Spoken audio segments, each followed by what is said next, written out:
Why you people are here? You cannot justify Bongo Bhavan to our property. What are they? क्यों क्या हुआ आप लोगों ने क्या कर रहा है इधर में? दिल्ली पुलिस से क्यों आप लोग थ्रेट कर रहा है? क्या किया है? आप इधर में रुको। आप तो इधर में से भाग क्यों रहा है? देखिए भाई, हम नमस्ते करके कहते हैं, आप लोगों को जैसा भाई बहन है, हमारा भी भाई बहन है। अगर कोई लोगों को घर में कोई आदमी को डेथ हो गया SIR में, वो लोग बच्चा लेके वो सुप्रीम कोर्ट का पास बात करने के लिए आए। हमारा पास प्रेस मीडिया है, मीडिया के साथ मिक्स करने के लिए आया। हम कोई एजुकेशन नहीं करने के लिए आया। अगर हम एजुकेशन करते तो आप लोगों को हम दिमाग खराब कर देते। अगर आप हमको कुछ ऐसा करेंगे बेइज्जती, तो हम भी इज्जत का सब काम लेना जाता है। लेकिन आप मेहरबानी करके इसको बात सुन के हमारे लोगों को हैरान मत करो। ये लोग क्या रास्ता पे रुकेगा, सड़क पे रुकेगा? नहीं तो आपको घर में लोग जाएगा दीजिए, हम भेज देता है। ये ठीक नहीं है। आप जो जगह में लोग रहता है, आप उधर में जाके सब सुबह से तंग किया है। मैं देखो घर का कपड़ा पड़ के चलाया, मैं देखो घर का कपड़ा पड़ के चलाया, मैं देखो घर का कपड़ा पड़ के चलाया। इसी के लिए हमको रुक नहीं सकता है। अगर सुप्रीम कोर्ट परमिशन देगा, हमने फाइल किया है केस, तो परेड कर सकता है। जो जिंदा है, आप सोचो, अगर कोई जिंदा है उसको लिस्ट में डेथ बोल दिया, 150 आदमी को डेथ हो गया, उसको घर में परिवार को देखने कोई नहीं है। आपका ऑफिसर भी बहुत मर चुका, आपको ऑफिसर को भी चेक कर रहा है। ऐसे देश नहीं चल सकता है। हम तो इंसाफ के लिए, इंसानियत के इंसाफ के लिए आए हुए हैं। हम तो दिल्ली में आता नहीं है, ये तो कॉन्स्पिरेसी करते हैं खाली। हम तो आए हैं खाली उसको प्रोटेक्ट करने के लिए। कोई 2-3 दिन करेगा, हम चला जाएगा। दिल्ली को हम पसंद नहीं करते हैं जब तक ये लोग रहेगा। हम दिल्ली में बहुत ही रुका। मैं 84 से 2009 तक हम 5 दफे MP था। हमको दिल्ली अच्छा से याद है, लेकिन ऐसा एट्रॉसिटी से ऐसा टॉर्चर हम कभी नहीं देखा। तो मेहरबानी करके आप टॉर्चर करना बंद कर दिए, वो लोग डर जाएंगे। वो लोग विलेज का सिंपल आदमी है। आप सोचो, जैसा आपका घर के माता दिया है, बहन दिया है, भाई दिया है, बच्चा है।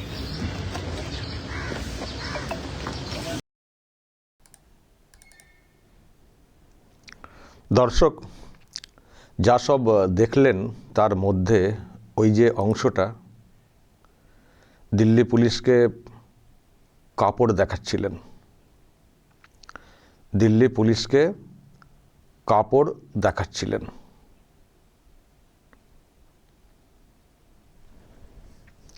কি এটা? হ্যাঁ, আমি ঘরের কাপড় পরে চলে এসেছি, আমাকে রুখতে পারা যাবে না যদি মনে করি, এই টাইপের একটা বলার চেষ্টা করলেন। দিল্লি পুলিশকে কাপড় দেখাচ্ছেন, খুবই কুৎসিত, খুবই কুৎসিত।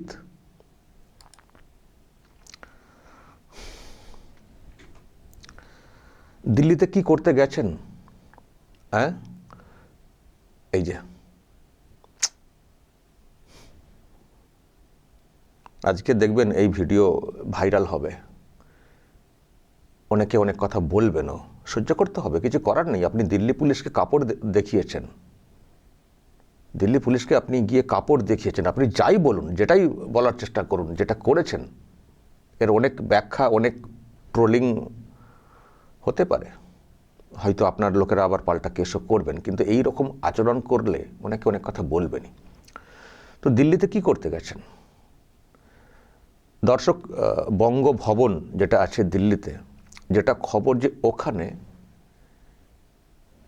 অনেক লোককে নিয়ে গিয়ে রাখা হয়েছে, যেটা বলা হচ্ছে তাদের স্বজনরা SIR এই যে যেটা চলছে তার কারণে মারা গেছেন। স্বজনহারা লোকজনদেরকে ওখানে রাখা হয়েছে, তাদেরকে নিয়ে উনি কিছু একটা ড্রামা করবেন, এদিকে আবার কোর্টেতেও গেছেন।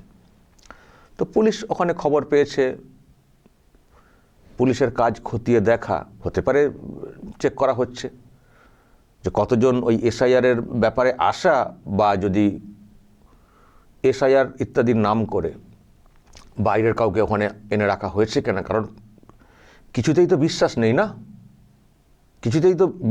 নেই। দেখেছেন তো আপনারা কদিন আগে যখন এসআইআর শুরু হলো, কাতারে কাতারে লোকজন বাংলাদেশ ওই বর্ডার মানে টপকে পালাচ্ছিলেন, তার মানে এখানে তারা ছিলেন।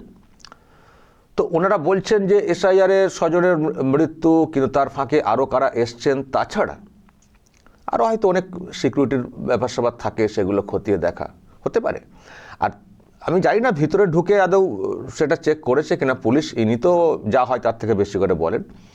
কিন্তু বাইরে বেরিয়ে এসে যাতে বিশৃঙ্খল পরিস্থিতি কিছু তৈরি করতে না পারেন ওনারা, হয়তো সেই জন্যে সিকিউরিটি ঠিকঠাক দিয়ে রাখা। কারণ ওটা তো দিল্লি না, ওটা তো ওনার নিজের কলকাতা না। তো ওনার নিজের কলকাতা বলতে কলকাতা আমাদেরও, কিন্তু উনি তো নিজেরই মনে করেন মানে যা খুশি করার ক্ষেত্রে। তো দিল্লি পুলিশের একটা আলাদা ব্যাপার স্যাপার থাকে, যা খুশি ওখানে করা যায় না। ক্ষোভ বিক্ষোভ দেখানোর জন্য নির্দিষ্ট জায়গা রয়েছে, যন্তর মন্তর রয়েছে, যেতে ওখানে তারও কিছু নিয়মকানুন আছে অবশ্যই। কিন্তু এই রকম না যেটা এখানে ওনারা করেন, যে আইনি অধিকার আছে, গণতান্ত্রিক অধিকার আছে, সেটাকে লঙ্ঘন করে বাধা দেওয়া, সেটা কিন্তু দিল্লি পুলিশ করে না। অহেতুক ড্রামাবাজি করতে দেয় না, এটা হচ্ছে একটা ব্যাপার। তুমি নিয়মে সিস্টেমে চলো, নো প্রবলেম। কিন্তু এখানে তো সিস্টেমেও চলতে দেয় না। তো এখানে শুভেন্দুরা যদি একটা কোনো কিছু বিষয়ে বিক্ষোভ মিছিল করার চেষ্টা করেন, নো পারমিশন। আইন শৃঙ্খলার সমস্যা আছে, পারমিশন নেই। শুভেন্দু অধিকারীকে প্রত্যেকবার হাইকোর্টে যেতে হয় এবং প্রত্যেকবারই হাইকোর্ট পাল্টা পারমিশনও দিয়ে দেয়। তার মানে কতটা অনিয়ম বেনিয়ম এখানে চলে সেটা পরিষ্কার। তো এখন ওখানে ওনারা গেছেন, কিছু লোককে হাজির করিয়েছেন, কমিশনে আজকে যাবেন জ্ঞানেশ কুমার, মুখ্য নির্বাচন কমিশনার, তার সঙ্গে সাক্ষাৎ করবেন, সেটাও বলা হয়েছে 4টের সময় সাক্ষাৎ। তো এখন 10 জন না 15 জন যাবেন, জানি না তার মাঝে ওই লোকজনদের কিছু নিয়ে যাওয়ার চেষ্টা হচ্ছে কিনা। তো এখন কারা যাবেন না যাবেন, কারা এসছেন দিল্লিতে হঠাৎ করে বাইরে থেকে, যেহেতু বাংলাকে সন্দেহের চোখে দেখা হয়, এটা আমাদের দুর্ভাগ্য। দর্শক এক্ষুনি বলবেন আপনি কি তাতে খুশি বাংলাকে সন্দেহের চোখে দেখা হয়? হ্যাঁ, এটা আমাদের দুর্ভাগ্য, খুশি অখুশি না, দুর্ভাগ্য যে আমরা বাঙালি এমন একটা পর্যায়ে পৌঁছে গেছি যে গোটা শুধু দিল্লি না, গোটা দেশের মানুষ আমাদেরকে সন্দেহ করে বাংলাতে কথা বললে যে আদৌ কি এরা ইন্ডিয়ান। আর সব থেকে আমাদের খুব খারাপ অবস্থা যারা মুসলিম সমাজের, কারণ সন্দেহটা আরও বেশি হয়ে যায়। সন্দেহটা এই কারণে হয় কারণ পাশে বাংলাদেশ, তারা মুসলিম, সেখান থেকে অবৈধ অনুপ্রবেশ ঘটেছে। ফলে বাংলাতে কথা বলা এবং মুসলিম সম্প্রদায়ের লোক হলে সব থেকে বেশি সন্দেহের চোখে দেখা হয়। তো দিল্লি পুলিশও সেই মতো করে দেখছে যে যতই মুখ্যমন্ত্রী বলুন, এই মুখ্যমন্ত্রীকে বিশ্বাস করা যায় না। কারণ উনি বলেছিলেন আমাদের বাংলায় কিছুই নেই, অথচ এসআইআর শুরু হওয়ার পর থেকে কাতারে কাতারে লোককে শুধু প্রকাশ্যে দেখলাম বর্ডার টপকে যেতে। ফলে ওনাকে কী করে বিশ্বাস করবেন? উনি যে যতই বলুন না কেন যে এসআইআরের স্বজনদের আনা হয়েছে, যারা যারা মারা গেছেন তাদের। তারপরে এসআইআরের মৃত্যুতে এটাও তো একটা ফেক কেস না? এসআইআরের মৃত্যু তো কেস। নিশ্চয়ই কমিশন প্রশ্ন করবে যে আপনি কিসের ভিত্তিতে বলছেন, যান না দেখা করুন না, কমিশন নিশ্চয়ই পাল্টা, কমিশনার যিনি আছেন নিশ্চয়ই পাল্টা প্রশ্ন করবেন। তো সবটা হচ্ছে একটা ড্রামা, নাটক করার ওখানে চেষ্টা হচ্ছে লোকজনদেরকে নিয়ে গিয়ে। কিন্তু পুলিশকে তো সতর্ক থাকতে হবে, বেশি তো ড্রামাবাজি ওখানে করতে যাবে না। দেশের রাজধানী, দেশের ওই দিকের উপরে গোটা বিশ্বের নজর থাকে, ফলে অহেতুক অশান্তি এসব তো করা যাবে না। ফলে দিল্লি পুলিশ সজাগ আছে, সকাল থেকেই সজাগ আছে। লাঠিও দেখছিলাম, লম্বা লম্বা সব লাঠিও হাজির করেছে, যে বেশি পাকামো করলে পিটিয়ে কাঁঠাল পাকিয়ে দেবো একেবারে। দেখবেন বেশি পাকামো করার যদি চেষ্টা হয়, দেখবেন কি হালটা করে দিল্লি পুলিশ। যতই নেত্রী ওখানে গিয়ে থাকুন, দেখুন কি হয়। যত উনি ঘরের কাপড় পরে চলে যান, ঘরের কাপড় আলাদা, আবার বাইরের কাপড় আলাদা, সব কথা, উপমা, নিজের বিবরণ দেওয়া। উনি এতদিন এই ছিলেন সেই ছিলেন, ওসব গল্প ছাড়ুন না। আগে একরকম ছিল, যা করেছেন থাকাকালীন আজকে অন্যভাবে হাল ধরতে হচ্ছে, আর আপনি আরও বেহাল করছেন। সেটাকে সহ্য করতে হবে। এত আবদার তো চলতে পারে না। আপনি ঘরের কাপড় পরে যান বা আরও কিছু বললে অনেক কথা বলা যায় দর্শক, কিন্তু মহিলা না, বেশি কিছু কথা বলা যাচ্ছে না। আপনি যেটা পরেই যান আপনার মুভমেন্ট করতে সুবিধে, কাপড় পরে যান বা অন্য কিছু পরে যান। দিল্লির পুলিশও কিন্তু রেডি আছে, তারাও কিন্তু খালি হাতে নেই, তারাও কিন্তু রেডি আছে। আমি দেখবো আপনার কত দম ওখানে, আপনার ভাইপোর কত দম দেখবো। যতবারই গেছেন তুলে চাংদোলা করে তুলেতে ফেলে দিয়েছে তো আপনার ভাইপো যিনি পাশে দাঁড়িয়ে আছেন, ওনাকেও তো কৃষি ভবন থেকে চাংদোলা করে তুলে ফেলে দেওয়া হয়েছিল। কিছু মহিলাকে চারিদিকে রেখে ভেবেছিলেন যে আমি মানে নিশ্চিন্তে থাকতে পারবো, মহিলা মহলের মধ্যে মাঝখানে মধ্যমণি হয়ে বসেছিলেন, তা সত্ত্বেও তুলে ফেলে দেওয়া হয়েছিল।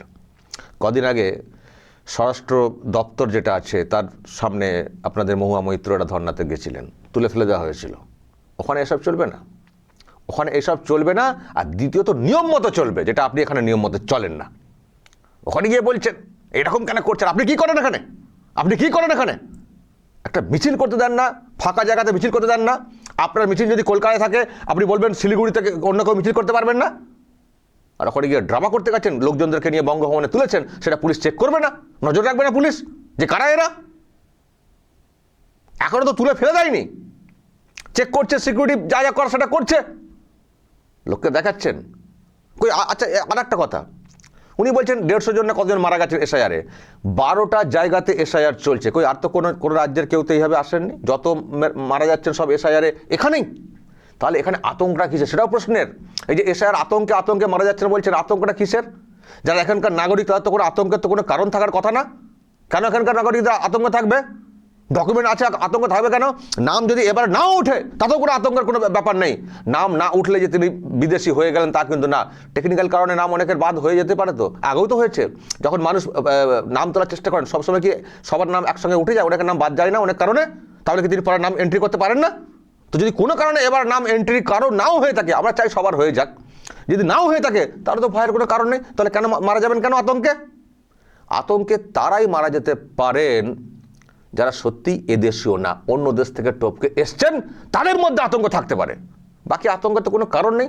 অন্য রাজ্যে এসআইআর হচ্ছে, কোনো তো সমস্যা হচ্ছে না।